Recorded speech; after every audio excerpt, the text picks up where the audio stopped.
Iran আবার প্রস্তুত, কিন্তু কিসের জন্য? নতুন কোন সংঘাতের ইঙ্গিত নাকি বিশ্ব পর্যায়ের কূটনৈতিক খেলা? সম্প্রতি জাতিসংঘ নিরাপত্তা পরিষদে ইরানের ওপর নিষেধাজ্ঞা স্থায়ীভাবে প্রত্যাহার হবে কিনা তা নিয়ে ভোটাভুটি হয়েছিল। 15 সদস্যের মধ্যে 9টি দেশ বিপক্ষে, শুধুমাত্র চীন, রাশিয়া, পাকিস্তান ও আলজেরিয়া পক্ষে এবং দক্ষিণ কোরিয়া নিরপেক্ষ। গায়না ভোটে অংশই নেয়নি। এখন প্রশ্ন হলো, এই অবস্থায় ইরানের রাজনৈতিক কৌশল কি হবে?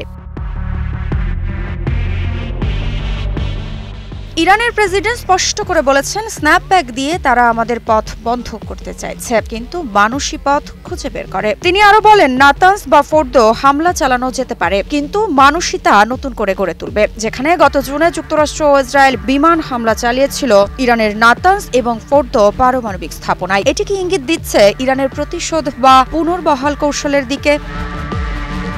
গত মাসে যুক্তরাজ্য, ফ্রান্স ও জার্মানি 30 দিনের প্রক্রিয়া শুরু করে নিষেধাজ্ঞা পুনর্বহালের জন্য। তাদের অভিযোগ, ইরান 2015 সালের চুক্তির শর্ত মানছে না। ইরান বারবার বলেছে তাদের পারমাণবিক কর্মসূচি শুধুই শান্তিপূর্ণ, কিন্তু এখন প্রেসিডেন্ট স্পষ্ট বলেছেন, বাড়াবাড়ি দাবির মুখে আমরা নতি স্বীকার করব না। পরিস্থিতি বদলে দেওয়ার ক্ষমতা আমাদের আছে।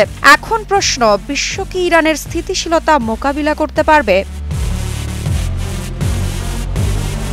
আসছে এক সপ্তাহের মধ্যে যদি তেহরান ও ইউরোপের প্রধান শক্তিরা সমঝোতা করতে ব্যর্থ হয়, তবে ইরানের ওপর নিষেধাজ্ঞা আবারও কার্যকর হবে। এর মধ্যে রয়েছে অস্ত্র নিষেধাজ্ঞা, ইউরেনিয়াম সমৃদ্ধকরণ ও পুনঃপ্রক্রিয়াজাতকরণের নিষেধাজ্ঞা, ব্যালিস্টিক মিসাইল কার্যক্রমের সীমাবদ্ধতা, বৈশ্বিক সম্পদ জব্দ, ইরানি ব্যক্তি ও প্রতিষ্ঠানের ভ্রমণে নিষেধাজ্ঞা। ওপর প্রথম নিষেধাজ্ঞা এসেছে 2006 সালে, 2007, 2008 এবং 2010 সালে আরও 3টি। 2015 সালে 6 বিশ্ব শক্তির সঙ্গে joint comprehensive plan of action, যার বিনিময়ে কিছু নিষেধাজ্ঞা শিথিল হয়েছিল। কিন্তু 2018 সালে ট্রাম্প প্রশাসন যুক্তরাষ্ট্রকে চুক্তি থেকে প্রত্যাহার করে নিলে পরিস্থিতি আবারও উত্তপ্ত হয়। স্ন্যাপব্যাককে কিভাবে মোকাবিলা করবে ইরান? এটা কি শুধুই কূটনৈতিক টানাপোড়েন, নাকি নতুন ধরনের সংঘাতের আগামী ইঙ্গিত? তাহলে ইরান কি সত্যিই থামবে, নাকি নতুন পথ তৈরি করবে? বাকিটা সময়ই তার উত্তর দিবে হয়তো। মৃত্তিকা সিনহা বিশ্বাস, নিউজ 24।